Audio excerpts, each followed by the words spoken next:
A guerra do PT contra o Banco Central que não termina. Lula e seus aliados não desistiram das críticas ao BC. O presidente do banco, Roberto Campos Neto, esteve na segunda-feira no Roda Viva, no programa Roda Viva, e na terça foi a um evento do Banco BTG Pactual. Ele defendeu o debate, mas pediu olhar a longo prazo. Eu acho que é justo questionar os juros altos. Eu acho que é importante ter alguém que faça esse papel no governo sempre. Faz parte do jogo do equilíbrio natural. Eu acho que quando o juros real está alto, ter o debate sobre o porquê ele está alto é super legítimo. E é um trabalho do Banco Central esclarecer e melhorar a comunicação. E às vezes eu reconheço que poderia fazer isso, né, com maior frequência ou de forma mais didática. A gente sempre tenta aprimorar isso. Então acho que essa parte é super relevante. Mas a gente tem que pensar que a gente tem, né, que olhar um ciclo um pouco mais longo. Nesse mesmo evento do BTG Pactual, o ministro da Fazenda, Fernando Haddad, foi criticado publicamente pelo sócio fundador da gestora de fundos SPX Capital, Rogério Xavier. Não é a meta de inflação. Mas as pessoas não têm coragem de chegar para o ministro e dizer, ó, ministro, o seu plano não é o plano que a gente gostaria de ter e que vai gerar com que a gente tenha credibilidade na política fiscal. Constantino, por que ninguém acredita no plano fiscal apresentado pelo PT? Porque ele é um fracasso, né? Porque ele é um engodo. Na verdade, o PT acha que é xingamento, ortodoxia, fiscalismo, responsabilidade. Tudo isso ele acha que é besteira. Né? São essas coisas de uns meninos aí que ficam comprando e vendendo no computador, como disse o próprio ministro Fernando Haddad. Né? É um país que troca Paulo Guedes por Fernando Haddad, ele merece o destino que vai ter. É óbvio que nem todo mundo votou para isso, né? Mas é uma troca realmente bizarra. Então, o que o Rogério Xavier, da SPX, disse, foi também o que o meu ex-chefe, né, André Jacuski, da JGP, disse. Quer dizer, não é crível esse projeto fiscal do PT, porque a gente sabe que o Brasil já tem um problema estrutural. É uma bola de neve os gastos. Mais de 90% dos gastos públicos são engessados, são discricionários, não são discricionários, né, são carimbados. Então, se não fizer reformas, como o governo Bolsonaro fez logo no primeiro ano, a reforma previdenciária, a coisa vai numa situação insustentável. Esse é um governo que quer mudar isso quebrando o termômetro e dizendo que não existe mais febre. É basicamente mudando a semântica das coisas. Não, vamos chamar de investimento o que é gasto, e aí acha que faz mágica. Quando você tem no governo uma turma que acredita em alquimia, achando que vai tornar chumbo em ouro, o resultado só pode ser latão. Paulo, você que foi deputado federal, essa guerra do PT contra a autonomia do Banco Central, por exemplo, metas de inflação, Arthur Lira já falou que não, que na Câmara dos Deputados isso não anda. Você confia que o nosso Congresso esteja ciente disso e proteja o país de um discurso tão absurdo, de uma guerra tão absurda? Nesse tema, sim, Lacombe, porque a independência do Banco Central, que foi votada, aprovada no Congresso, né, na legislatura passada, ela chegou nesse grau para aprovação com um tema muito maduro. Discutiu-se isso por muitos anos na sociedade brasileira, nos meios próprios, né, e em partes do Congresso. Então, não foi um assunto que ele era necessariamente pauta do governo Bolsonaro. Ele já estava no radar do Congresso, ele foi amadurecendo, o Congresso tem isso, tá? O assunto vai amadurecendo e aí ele se torna, o Congresso consolida uma posição, vota e aprova, e aí fica muito difícil de voltar atrás. Assim como foi na reforma da Previdência, que começou como um tabu, a discussão ainda lá no governo Temer, ela foi amadurecendo e depois se tornou uma realidade no governo Bolsonaro. A independência do Banco Central foi também nesse sentido. Agora, o PT, sabedor dessa realidade, ele sabe que não consegue retomar o controle do Banco Central e ele precisa disso, então ele tenta desestabilizar a gestão do Roberto Campos. Sabe que o Roberto Campos é um homem que visa, claro, depois da sua passagem pelo Banco Central se restabelecer no mercado, é alguém muito bem reconhecido, então eles tentam colocar esse temor no Roberto Campos, transformá-lo num vilão nacional, e para que o Roberto Campos tenha medo do seu futuro depois e peça para sair, antecipe a sua saída do Banco Central, para que o Lula possa indicar um petista, alguém alinhado lá com a turma do PT, para fazer o serviço. E qual que é o serviço? Aí é que é o problema. O PT quer voltar a imprimir dinheiro. O Banco Central, ele é o emissor de moeda. O PT quer esculhambar o teto de gastos, como já foi feito em parte, e eles assumiram isso.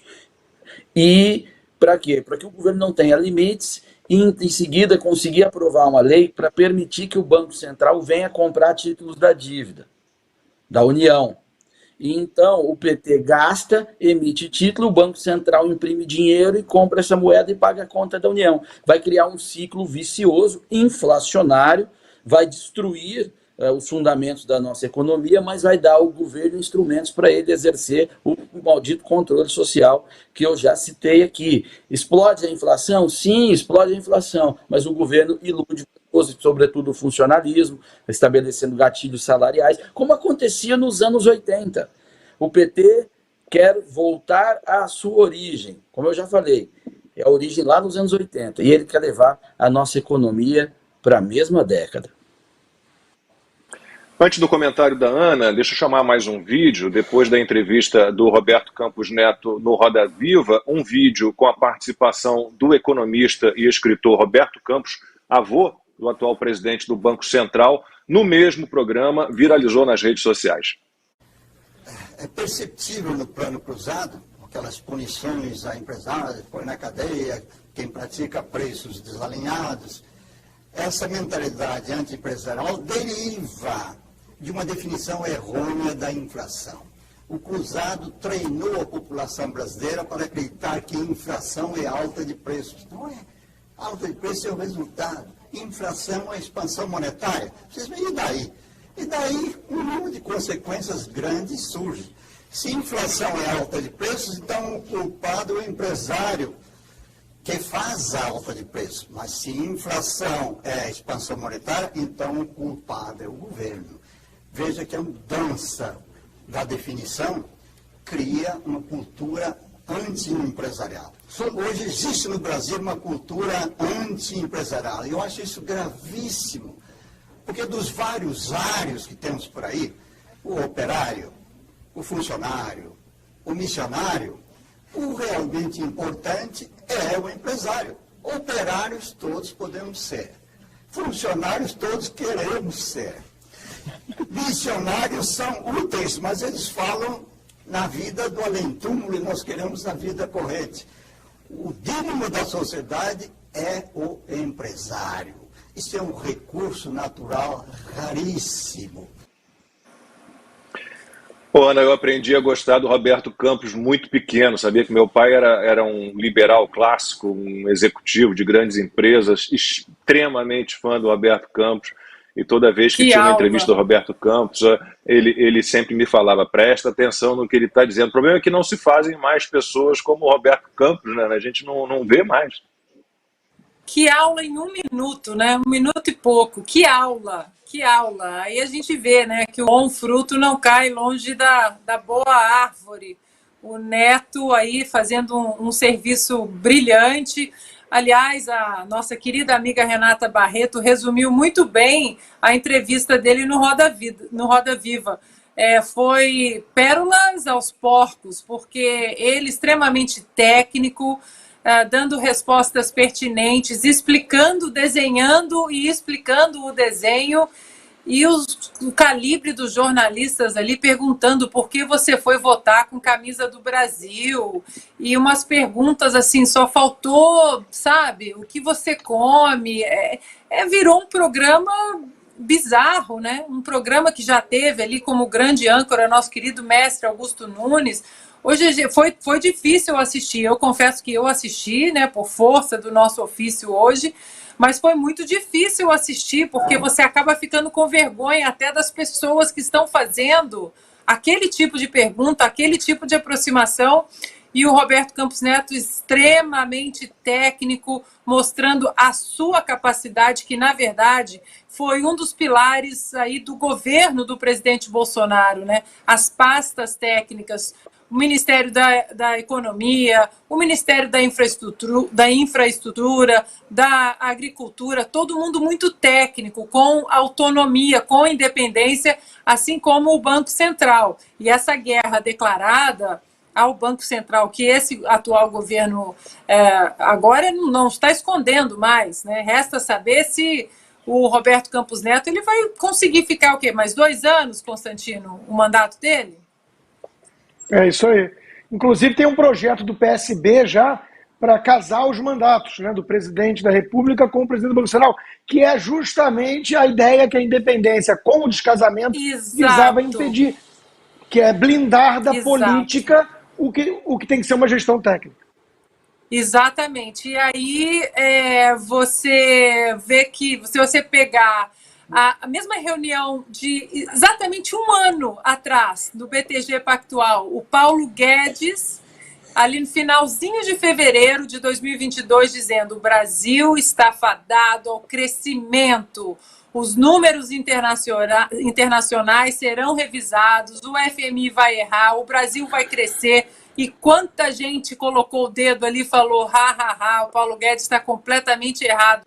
E chegou junho, chegou julho, agosto, os números do Brasil crescendo, Brasil com inflação mais baixa que Inglaterra, que Estados Unidos, que Alemanha.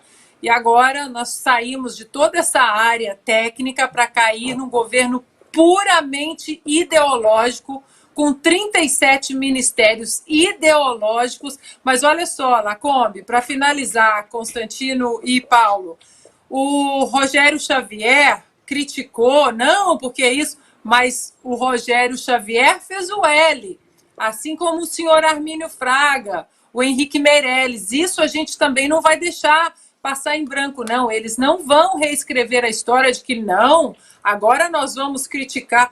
Vocês sabiam que isso viria.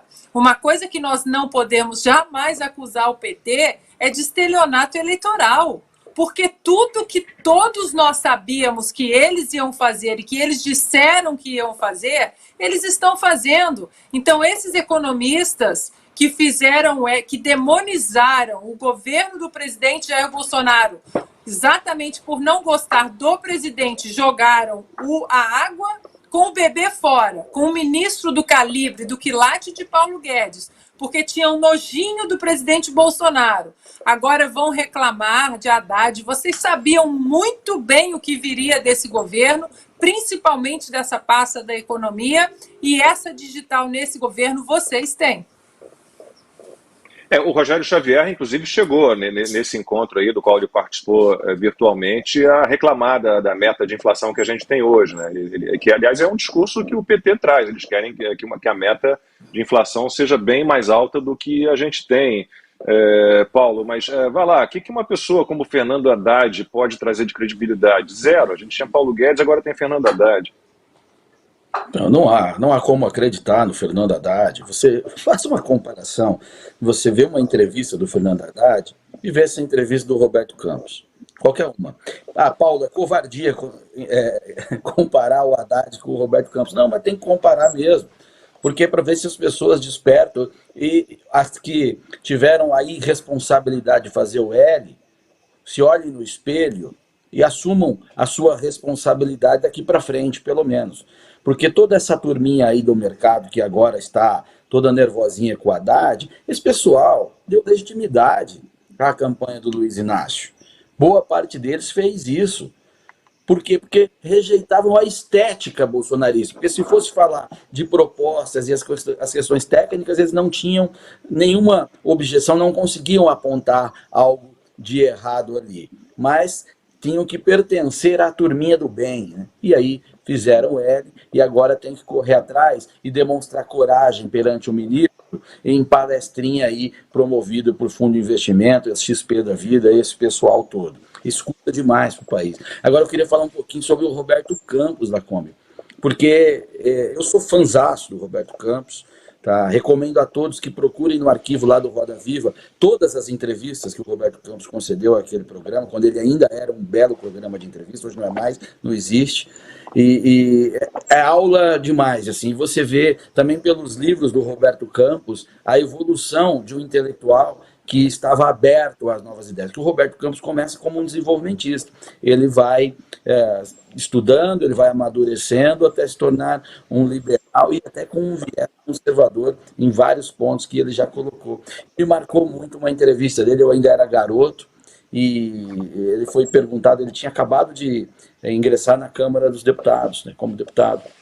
E aí um repórter perguntou para ele como é que é um intelectual do seu quilate está na Câmara dos Deputados. Aí ele falou, olha, quando eu cheguei aqui, eu achei que eu poderia fazer o bem.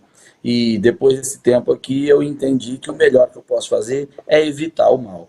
E ele estava falando exatamente de conter as más ideias que são geradas por conta desse deplorável estado cultural que nós temos no Brasil. E eu levei isso muito para mim nessa minha experiência parlamentar e encontrava força, às vezes, para resistir nessas palavras do Roberto Campos. E o Brasil é um país, não dá para negar, que é um país azarado, porque um país que tem um homem do nível do Roberto Campos, mas teve ele num período que ele estava tão à frente do seu tempo que ninguém entendeu o Roberto e o chamavam inclusive de traidor da nação, com o apelido de Bob Fields.